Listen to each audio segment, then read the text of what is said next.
Hello everyone, today I want to show you how we can use Vlookup in Excel. For example, here we have to provide curve number. We have this 5 type of curve number. So we have to provide it to this column. It include 50 row, maybe it include 1000 row. It'd be so difficult if you put it the curve number manually. So we use Vlookup, which make our tedious and complex work so simple. Let us see. Just here, write equal, input equal, search for Vlookup. Yes, we get, click it. We want to search for A. Okay. Then table array, we have to provide this table. Good.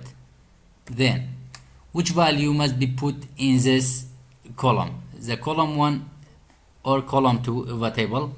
We want to put the value of column 2. So we select 2. If you want to use the value of column 1, then we subject it to use 1. Okay.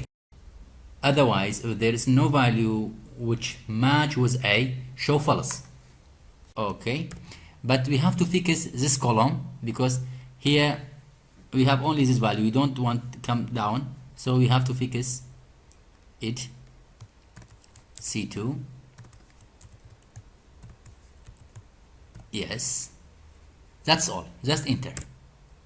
You see here we have A 83.